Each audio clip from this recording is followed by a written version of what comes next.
Welcome, kings and queens. This is going to be our first edition of the Trill Squad Podcast. My name is Antonelli, and I'm the team coordinator with the Dream Defenders, a community grassroots organization dedicated to the plight of black, brown, and low-income youth.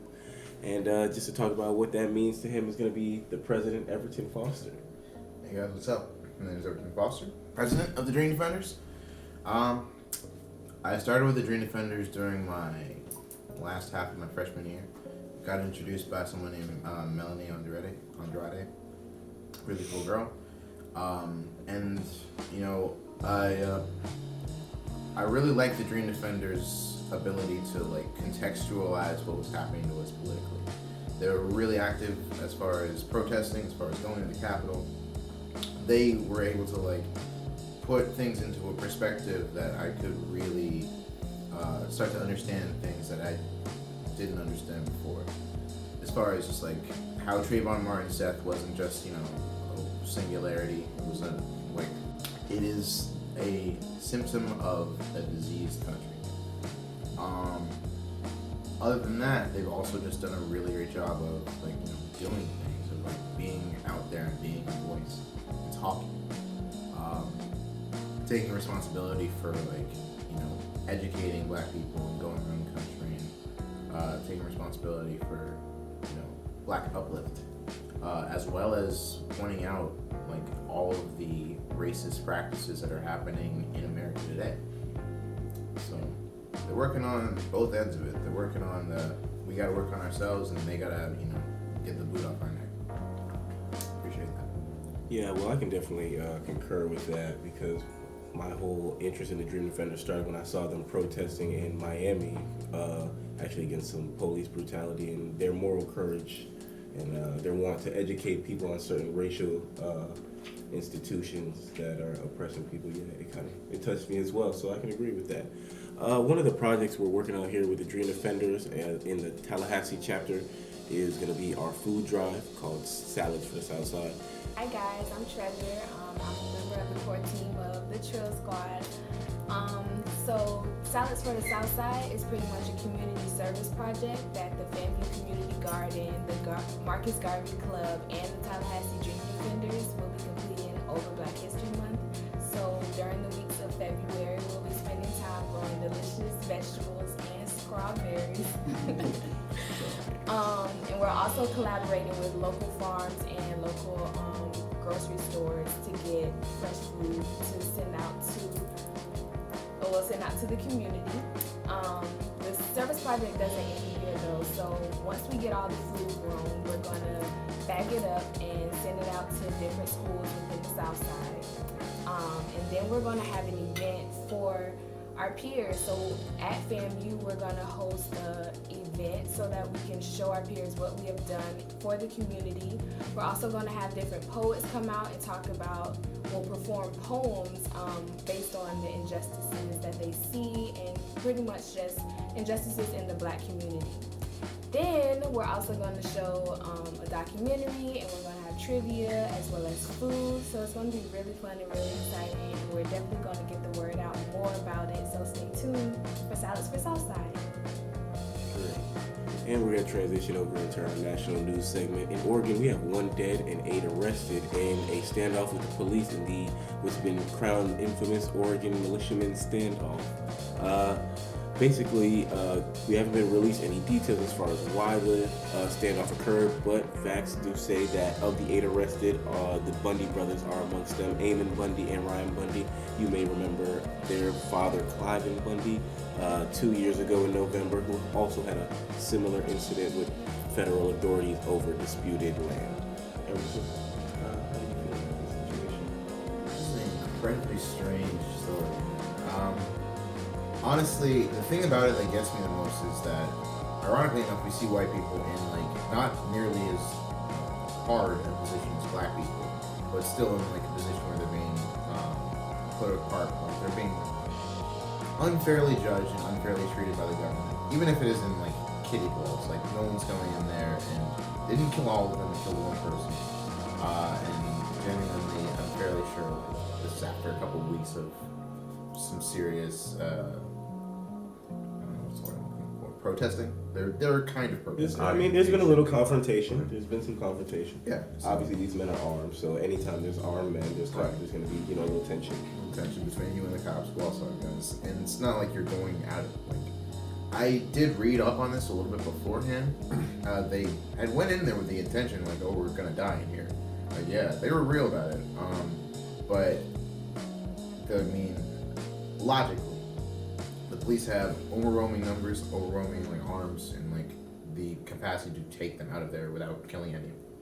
So it's a very strange situation because on the one hand, it's their right to protest as American citizens, and I guess I understand where you're coming from when the government treats you unfairly, but on the same token, the way you went about this was like, just what were you thinking? What was the thought process?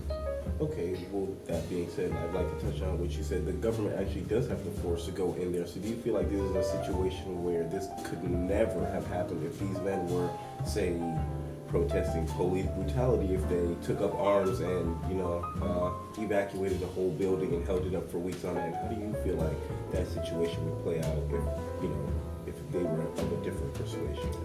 I think they were of a different persuasion. You mean politically, or do you mean like if Obviously they're right wing, so they're gonna have different kind of support with Republican, politicians, especially during the election season. How do you feel? I feel like race, in the context of race, how do you feel like it would play out if they were different races? Yeah, if they were black, they were definitely. They were black, yeah. But like, listen, we gotta keep it real, No, in the context of they make the definitely. situation. But it's not like they weren't black though. They were like white. There was like mostly white dudes, and there's still actually people in the refuge, I believe. So they're essentially they might be kidnapping people. I mean, I think they're sending out requests, like asking people if they want to come. Okay. And they're getting a lot of like responses because Oregon is full of that kind of right wing, popular support, exactly. So that's what we're trying to Yeah. I think the situation is very interesting because I feel that it's just interesting that there's a group of armed men who are protesting the federal government who are not treated as thugs or who are not, they're not blasted all over the news as violent people, and I feel like that definitely should be happening as we have protests going on all around the United States. And when these protests become violent or when violent people come out as a result of the incidents that caused the protest, those people are immediately labeled as looters. They're immediately labeled as savages, thugs. They're immediately placed on CNN as the headline. So I think it's just very, very telling of the government. It's very telling of America, the treatment and what's going down with the protesters, and the fact that they're armed and how they're being treated is very, very revealing. It's very revealing, definitely, that the media has not decided to call them out for what they are, terrorists, because you are a domestic terrorist if you're holding up a government building with political intent to, change someone's attitude towards your views. So at the same time, we got to hold the media accountable for not. They don't even call them KKK terrorists. Right. Exactly. And the KKK are definitely, like, that was their strategy. It's like, hey, we're going to scare the shit. When you see that hood, you're terrorized. Exactly. They burned crosses in front of your yard and ran you out of town. Shit was not good. But yeah, to say that they would call the Oregon settlers disgruntled protesters, is I'll say a euphemism at best. Yeah, but at the same time, language is very telling, and whenever you get to write the language of a situation, you can paint the picture of the situation in the context you want to. But we're going to switch over to local news in Tallahassee. 2,000 Leon County students chose not to go to school on Monday due to Instagram threats of an Instagram screenshot of a supposed threat towards all African American students. The exact quote, if I have it here, "This is an announcement for all Lincoln County students. You're all in danger if you come to school tomorrow. I will be coming to your school with a handgun in my backpack ready to shoot at every black person, as well as any whites that try to stop me. So if you are coming to school, watch your back, because I have 3 other accomplices with me. We might start around lunchtime or in the AM. Now, the school wasn't evacuated, but these students took it upon their own free will and their own safety to not go to school today. The schools involved in the strike were Lincoln, Rutgers, and Gabi High School and Cobb Middle School.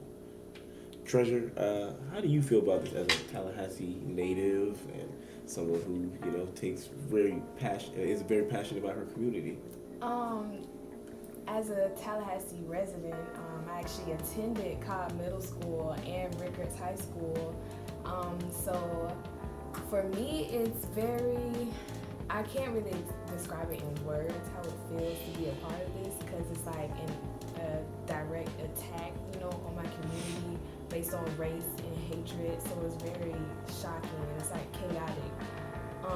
But the history of Tallahassee and recent news has shown us that hatred and racism in Tallahassee definitely exists, and I think that this happening is just another example of the racism that still exists, and I think it's sad because on top of them threatening the schools, they also, well, I'm not sure exactly who it was, but I know there were also KKK spray painted, KKK was spray painted on a church in Tallahassee as well. So it's definitely, you can feel the hatred, like you can see the hatred, it's evident, and people are feeling it, the community is definitely feeling it. So I think we just have to stand up, against hatred and stand up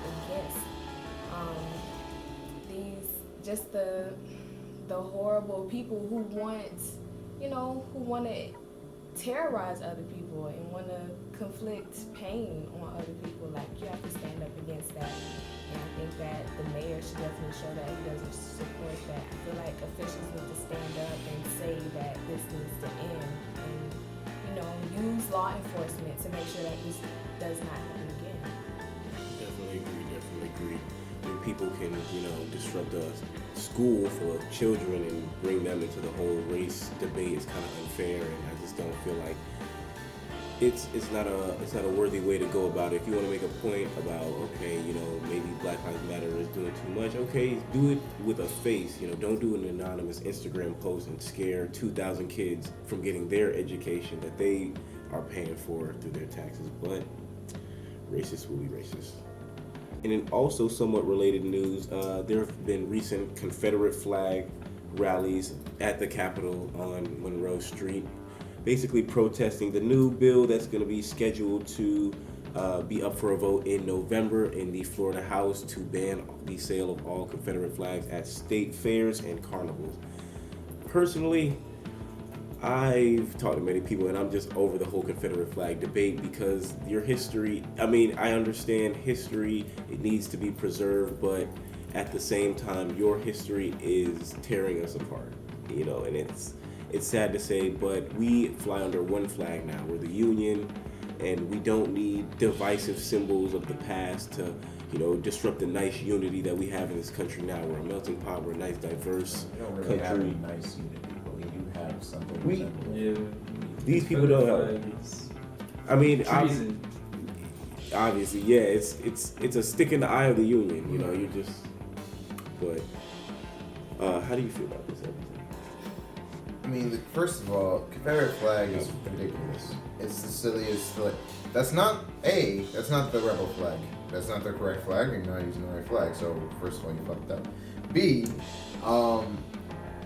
if you were going to fly a flag that's literally oh yeah, we should saw the United States in half and we'll just leave with all our slavery.